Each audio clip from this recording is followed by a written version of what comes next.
monde sans frontières, un monde sans nationalité. Pour un monde sans riches ni pauvres, un monde sans inégalité. Ils peuvent nous enfermer, frapper et criminaliser. Rien ne peut nous arrêter, la liberté va gagner.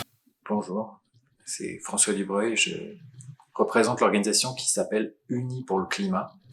Notre mot d'ordre, c'est qu'il faut s'unir face à une des crises les plus graves auxquelles fait face l'humanité, parce qu'elle suppose que nous nous passions de notre confort matériel pour préserver la vie sur cette planète.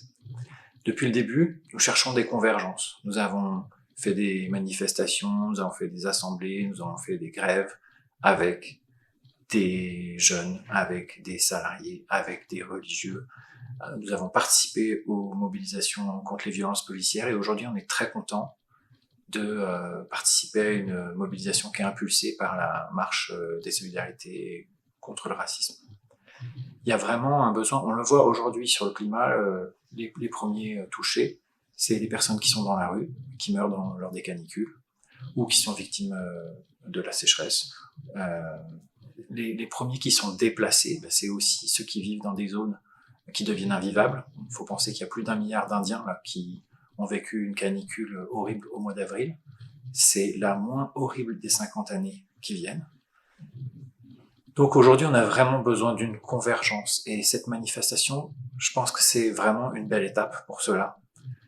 Quand on regarde l'actualité, il y a eu des grêles en plein mois de juin qui ont ravagé le vignoble bordelais. Il y a un personne ministre qui est accusé de viol et qui est toujours là. On a récemment un contrôle de police qui tourne mal. Le passager est abattu de plusieurs balles dans la tête.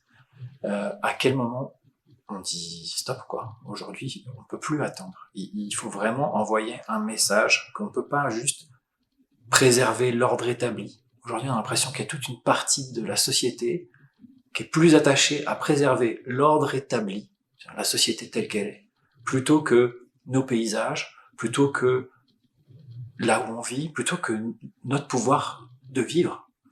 Donc là, moi j'invite chacun à se poser la question, qu'est-ce que je fais samedi? Est-ce qu'il y a quelque chose de plus important que venir manifester? Et je pense pas, sincèrement. Donc venez, samedi 11, Place Blanche à Paris. Dans les autres villes, suivez la carte. Tout est indiqué en lien. Merci à vous. On ne veut pas de charité, mais de la justice et l'égalité. Si on rassemble toutes nos forces, les gouvernements vont baliser. Notre force c'est l'unité, on n'est jamais fatigué. Pour une vie en qualité, vive la solidarité. El abrazo de un hermano que te reconoce como tal.